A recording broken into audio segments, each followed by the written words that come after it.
Quand est-ce le bon moment pour lancer son activité de thérapeute, praticienne ou praticien? Si vous saviez combien la recherche de la réponse à cette question ou toutes sortes de questions de ce genre a fait perdre beaucoup de temps à des thérapeutes qui auraient pu se lancer directement. Je sais ce que vous ressentez. Créer son activité de thérapeute n'est pas mince affaire. J'en ai pris conscience après mes nombreuses années d'expérience en accompagnant les thérapeutes, praticiennes et praticiens à développer leur activité. Et j'entends souvent la même question, par où commencer? Parce que oui, une chose est de réussir sa formation bien-être, mieux-être, mais une autre est de pouvoir se lancer à son propre compte en tant que libéral indépendant, ouvrir son cabinet si on souhaite le faire en présentiel ou lancer son activité en ligne si on souhaite le faire à distance. Que vous soyez naturopathe, sophrologue, hypnothérapeute, réflexologue, quelle que soit votre pratique, si vous vous posez également cette question, c'est que vous venez ou vous êtes sur le point de finir votre formation. Et vous êtes en train de tâter le terrain pour voir comment les choses marchent. Sauf qu'en procédant ainsi, en laissant le mental vous envahir, vous serez bientôt submergé d'informations au point où vous pourriez être au bord de la panique. Alors voici ce que je vous propose dans ce podcast. Arrêtez tout, écoutez ce podcast, car à la fin de ce podcast, vous saurez clairement quand est le bon moment pour lancer votre activité dans le bien-être. Quand vivre de sa passion devient un casse-tête. Pourquoi avez-vous souhaité devenir thérapeute, praticienne ou praticien? Peut-être s'agit-il d'une reconversion professionnelle, mais pourquoi ce choix? Par passion, par désir d'aider les autres, par besoin d'exercer un métier qui a plus de sens pour vous, par envie d'atteindre votre indépendance financière? Vous voulez peut-être tout simplement être libre de vos choix. Pour avoir côtoyé de nombreux professionnels du bien-être, je sais que vous vous lancez parce que vous souhaitez avoir plus d'impact positif dans la vie des autres. C'est une véritable vocation et vous vous êtes formé parce que vous brûlez d'envie de matérialiser ce désir qui émane de vous. Au tout début, vous vous voyez dans votre cabinet accueillant vos patients, consultants, clients, le bonheur sur les visages après les avoir aidés à sortir de leur mal-être. Puis vous commencez par vous poser des questions sur comment matérialiser tout ça. Et c'était le cas d'Emeline, aujourd'hui sophrologue aguerrie qui aide chaque mois des dizaines de personnes à se sentir mieux. Bien évidemment, elle peut faire bien plus, mais elle a décidé d'avoir une patientèle réduite pour consacrer du temps à chacun de ses clients et s'accorder du temps pour elle-même. Faire ce qu'on appelle la qualité plutôt que de la quantité. C'est son choix et je le respecte, mais la question n'est pas là. Alors je me rappelle de toutes les questions qu'Emeline se posait après avoir fini sa formation de thérapeute. Il y en a beaucoup et tout commence par comment. Alors, créer une micro-entreprise, comment? Choisir un statut, comment? Lancer un site internet, comment? Chercher des clients, comment? Gagner sa vie, comment? Communiquer autour de son activité, comment? Et puis viennent les « et si ». Et si je ne trouvais pas de clients? Et si mes clients ne me faisaient pas confiance? Et si je me plantais? Et si je n'étais pas prête? Et si ce n'était pas le bon moment pour commencer? Et ici, peut-être certains d'entre vous se reconnaissent sur les comment et le moment qui suit avec les « et si ».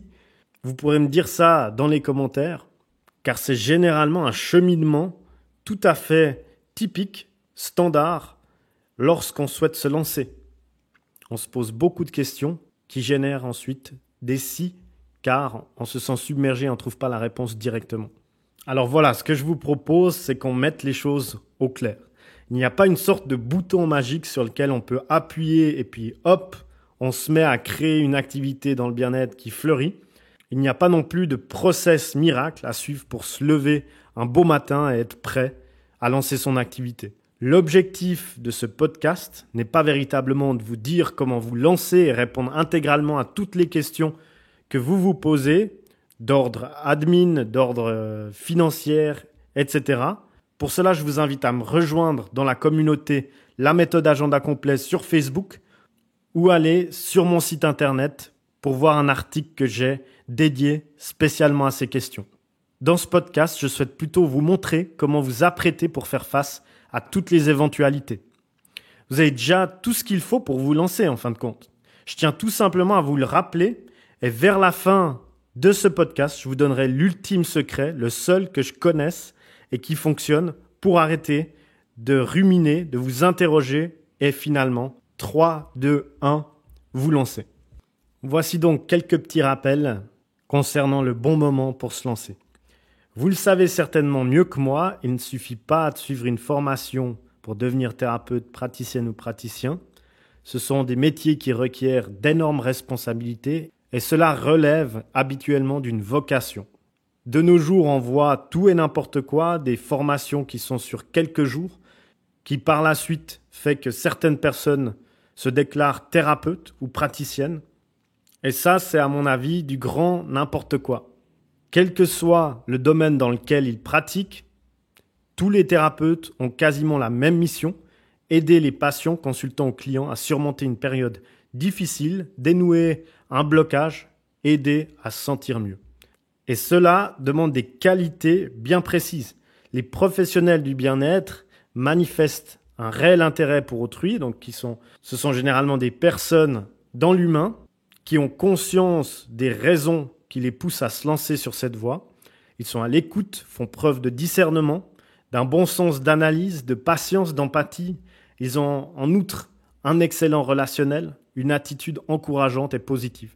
Ils soutiennent, accompagnent et guident. Et c'est pas en se formant quelques jours sur Internet à la va-vite qu'on peut avoir toutes ces qualités. Ça prend généralement du temps, de l'expérience, des interactions, etc.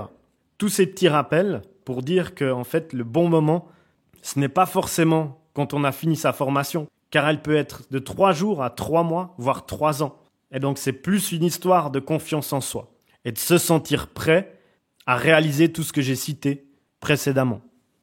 Et pour avoir confiance en soi, se sentir aligné et se sentir prêt, qu'est-ce qu'il faut faire? Il faut généralement faire un travail sur soi-même. Vous voulez aider les autres personnes, vous désirez vous sentir utile, vous avez la forte conviction, l'ambition que vous avez une mission à remplir, mais attention, il se peut que vous soyez tellement passionné et focalisé sur les autres que vous vous oubliez vous-même. Combien de personnes dans le bien-être ne font pas, par exemple, une thérapie sur eux-mêmes avant de faire une thérapie sur leurs futurs patients, consultants ou clients? Ce que beaucoup ignorent, c'est que devenir thérapeute nécessite également une excellente connaissance de soi. Il faut avoir entrepris une thérapie personnelle que je viens de mentionner et atteindre un certain niveau de stabilité pour réellement pouvoir aider les autres. Comment pouvoir accompagner les autres si soi-même on n'a pas de stabilité dans notre vie? Et ça, on peut l'illustrer très facilement. Un médecin lui-même malade n'a plus la force ni l'énergie nécessaire pour soigner ses patients.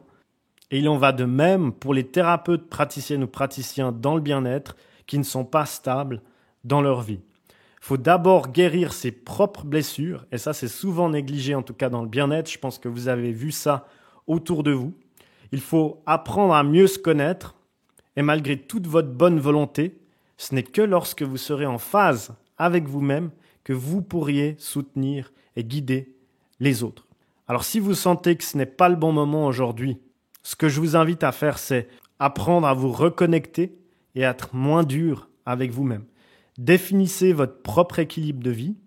De quoi avez-vous besoin pour être complètement épanoui afin de vous consacrer aux autres? C'est également pour ça que dans la méthode Agenda Complet, on propose des bilans d'activité pour savoir si les personnes sont stables au niveau de leur vie pour pouvoir justement amener encore plus de clients, patients, consultants dans leur activité et pour qu'ils puissent vivre enfin de leur activité.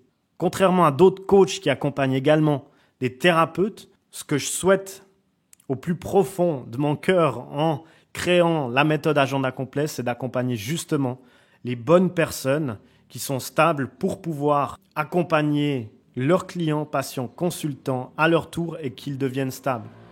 Là-dessus, ça fait partie de mes valeurs et je ne souhaite pas forcément accompagner des personnes qui ne sont pas stables au niveau de leur vie, car autrement, la méthode Agenda Complet ne fonctionnera pas pour eux. Un petit secret aussi pour ressentir le bon moment, c'est de bien définir ses objectifs personnels et professionnels avant de créer son activité de thérapeute, praticienne et praticien. Alors ici, j'entends que l'univers peut être à tout prévu pour vous et que la vie va vous mettre ce que vous avez besoin sur votre chemin. Cependant, des fois, il faut se mettre en action vers ça et de définir ou de visualiser ses objectifs personnels ou professionnels, ça fait avancer et ça aide aussi l'univers à vous aider dans cette direction. Donc voici la seule question qui vaut véritablement la peine d'être posée quand on veut se lancer, c'est « qu'est-ce que je veux ?» J'avais un peu déjà évoqué les raisons qui poussent habituellement les gens à se reconvertir dans le bien-être, mais là, vous devez aller encore plus loin sur le « qu'est-ce que je veux ?» Tout repose sur la clarté et la bonne formulation de ces objectifs. Alors je vous invite à faire l'exercice et répondre à la question « qu'est-ce que je veux ?» Je vous donne ici peut-être des exemples pour vous inspirer et rendre la chose plus concrète. Comme ça, vous repartez de ce podcast avec une grande valeur ajoutée, car c'est mon but. Et comme exemple, on pourrait avoir « je veux pouvoir vivre pleinement de mon métier. Je veux aider autant de personnes que possible. Je veux créer une activité qui me ressemble. Je veux que mon activité soit alignée à mes valeurs. Je veux constituer une clientèle de manière éthique et professionnelle. Je veux inspirer la confiance de mes patients. Je veux devenir libre. Je veux aider les autres et profiter de la vie. » Une fois que vous aurez défini ce que vous souhaitez, ce que vous voulez réellement, les décisions professionnelles seront plus faciles à prendre. Et vous pourrez aller un degré encore plus précis en définissant combien de clients en moyenne vous souhaitez, combien faut-il gagner en moyenne pour vivre sereinement, comment organiser le cabinet, quelle tarification, etc. Je vous avais promis un ultime secret pour lancer son activité à la fin de ce podcast. Le voici, le petit secret, c'est passer massivement à l'action. La clarté vient de l'action et si vous ne devez retenir qu'une chose de ce podcast, cela devrait être « il n'y a jamais de bon moment pour se lancer en tant que thérapeute, praticienne ou praticien ». Peut-être que je le répète, il n'y a jamais de bon moment pour se lancer en tant que thérapeute. Vous avez beau accumuler toutes les informations possibles, vous renseigner sur les statuts, les loyers, lire 100 articles de blog, m'écouter en podcast à longueur de journée, vous resterez à votre place. Et je dis souvent aux personnes que j'accompagne, trop de connaissances tue l'action. Ça crée un sentiment de se sentir submergé, ça crée un blocage et ça empêche d'avancer vers là où on souhaite avancer. Plus on apprend, plus on en sait et plus on est incapable de faire un choix. Alors si j'ai un conseil à vous donner, c'est d'arrêter de chercher les petites astuces qui sont censées vous aider à démarrer. Lancez-vous tout simplement. Il n'y a pas de meilleur moyen d'apprentissage qu'à travers l'action. Et vous savez quoi ? Les petits résultats sont plus motivants que tout. C'est la nature qui fait les choses ainsi. C'est l'action qui génère la réaction. Et oui, vous ferez des erreurs, vous tomberez, mais vous allez vous relever.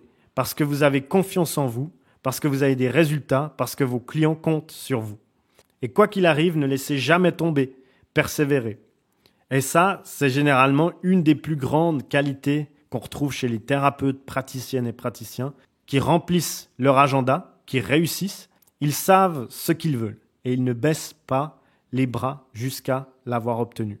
Concernant les premières actions à mettre en place, j'ai préparé une formation offerte et je ne sais pas si vous l'avez encore vue. En tout cas, elle est toujours disponible pour l'instant et je mettrai le lien en description de ce podcast. C'est une formation qui vous donne les bases, 4 étapes rarement révélées pour développer une activité. Alors si vous ne savez pas si c'est le bon moment ou vous ne savez pas quoi faire, c'est exactement ce qu'il vous faut pour avancer, être dans l'action et finalement vous lancer. C'était un plaisir de partager avec vous dans ce podcast. Si vous avez apprécié mes conseils et que vous pensez que ça peut être utile à un de vos amis, thérapeutes, praticiennes ou praticiens, n'hésitez pas à le partager. Moi, je vous dis à très vite dans un prochain épisode. Et jusque-là, prenez soin de vous, prenez soin de vos proches. À très vite.